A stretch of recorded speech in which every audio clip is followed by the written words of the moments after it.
Welcome to Driving Miss Elly. Today we have a Land Rover. The Land Rover. It must be the most recognised car the world over. It's been reaching parts of the world other cars cannot reach for over 70 years. Although inspired by the Willis Jeep, the 1948 Land Rover was the first 4x4 car aimed at the civilian market.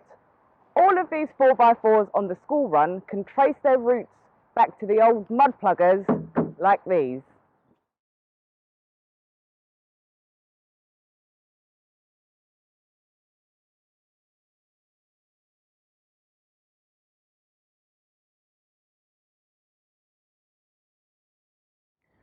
Of course, there are none of the luxuries associated with the modern Chelsea tractor, and it was the Range Rover of 1970 that was responsible for adding luxury.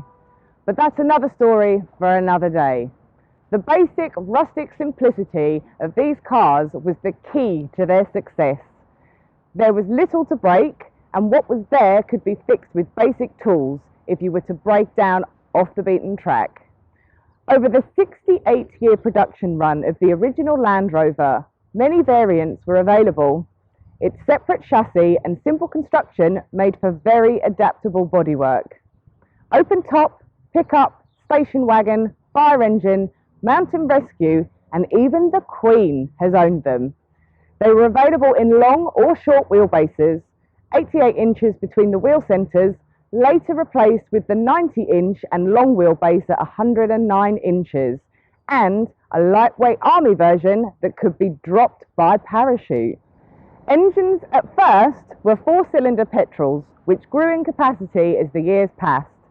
1957 saw the introduction of a diesel engine, and the famous 3.5 V8 was offered from 1979, replacing a straight 6, a high-output petrol option.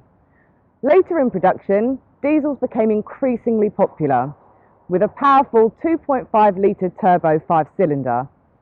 Land Rover played its part in post-war Britain's export drive.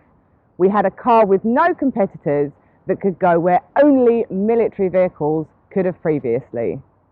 Almost all early Land Rovers were exported, and you would have needed good reason to obtain one on the home market in the late 1940s.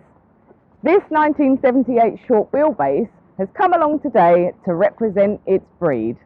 It's a Series 3, which was introduced in 1971, easily identifiable by the headlamps mounted on the wings rather than near the radiator grille. It's got 2.25-litre petrol, 4-cylinder with 73 brake horsepower and 119 pounds-foot of torque, coupled with a weight of 1.8 tonnes and the aerodynamics of a farm building where many were kept.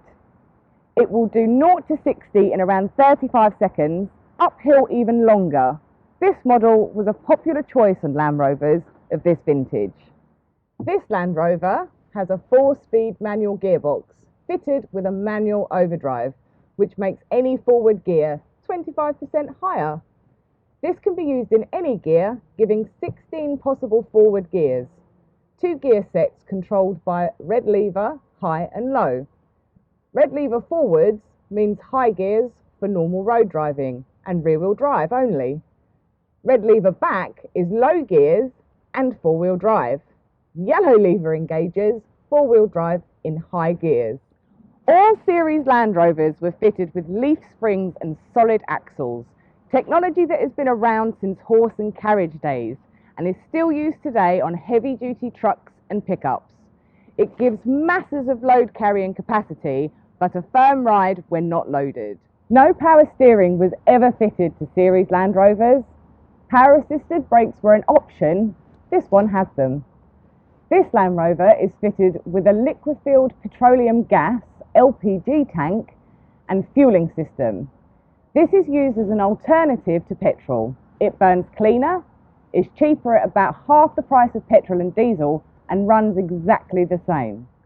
Outside we have aftermarket wheels fitted with very rugged off-road tyres. Inside we have only what we need and no more, although the instruments are now in front of the driver in a plastic housing rather than in the centre as in earlier models. They make an excellent choice for the home mechanic as parts availability is comprehensive and components are very accessible. Much of the bodywork is aluminium, but the steel bulkhead and chassis still like to rot.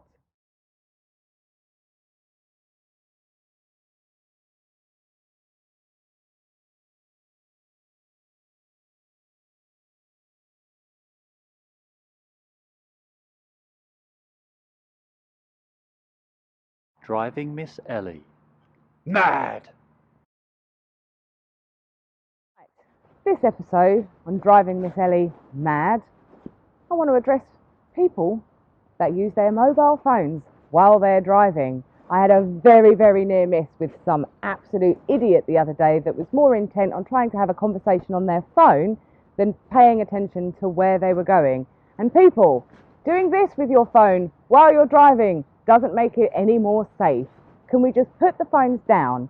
It's not an emergency, and if it is, you should be pulling over. Just stop. Thanks for joining us again on today's episode of Driving Miss Elly. As per usual, you can head over to social media. We have Instagram and Facebook pages. All you need to search for is Driving Miss Elly. Also, as you're on the YouTube channel, which I hope you are, you can tap the notifications button so you never miss an episode, and make sure you hit that subscription button. See you next time, where we might be heading to Italy.